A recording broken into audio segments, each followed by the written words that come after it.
Well, happy Good Friday. I don't know, this is one of those weird days where we call it good. It's actually great, but it's this really sorrowful moment with a lot of weight to it. And there's a lot going on Good Friday, and we're going to spend just a few minutes looking into this. And I think back at death sometimes, not like regularly. I'm usually a pretty goofy guy, so death doesn't fall into that. But when thinking about this, I was thinking about funerals that I'd gone to. And I remember I left this one funeral where I was like, man, that was a really good time. Like, I had a lot of fun. And while I was just there supporting a friend, and I'd never met her dad who had passed away, I was like, I wish I would have really met this guy because it was fun. Looking at his life, looking backwards, was fun. And then I was thinking about Good Friday and how we look at everything that happened on that day. And you have to remember, in Jewish culture, the day starts at sundown to sundown, not midnight to midnight.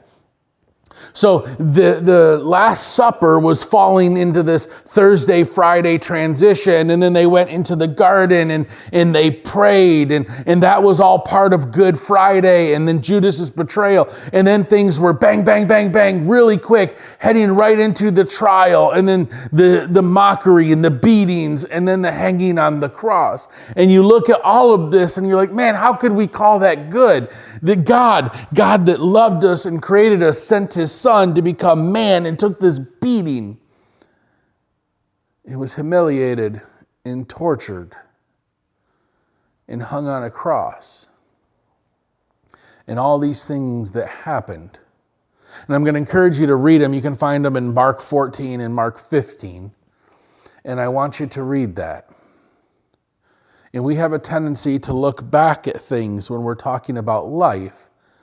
And we look back at all the things that led up to this moment and all the things that Jesus did. And it gets really, really confusing. But Jesus wasn't normal.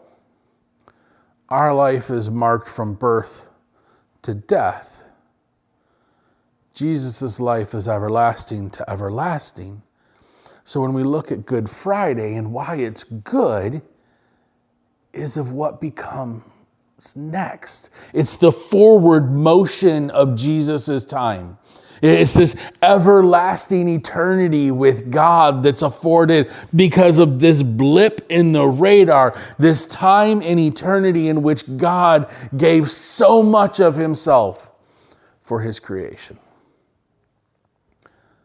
So we're not looking back and calling it good because of the things that Jesus did. We're looking back and calling it great because of what it allows for our future, for our eternity with God. And it had to happen from the very get-go. And one of the most misunderstood parts of Good Friday is Jesus hanging on the cross and these words that he says where you just picture him crying out in anguish going, my God, why have you forsaken me? And you're going, man, you can just feel the weight of sin coming on him and God turning his back. And then you realize that he's quoting Psalms 22, which is a play-by-play account listed out thousands of years ahead of time of this is what I'm going to have to go through so that you get to go through eternity. So read that as well. Mark 14, Mark 15, Psalm 22. Look at how all of this stuff plays out. And then think of the sacrifice that was made that allows you to be in relationship with your Creator for eternity. By just believing and accepting and repenting and surrendering your life to the God that loves you that much. And it really does make it a great Friday. Hope you join us again tomorrow as we wrap things up and we talk about this solemn time. And then find a place to worship on Sunday. You can worship with us Sunday at 10 a.m., Mattawan High School Cafeteria. There's so many great churches around where you get to celebrate God's amazing love for you that we acknowledge on Great Friday. We'll see you real soon.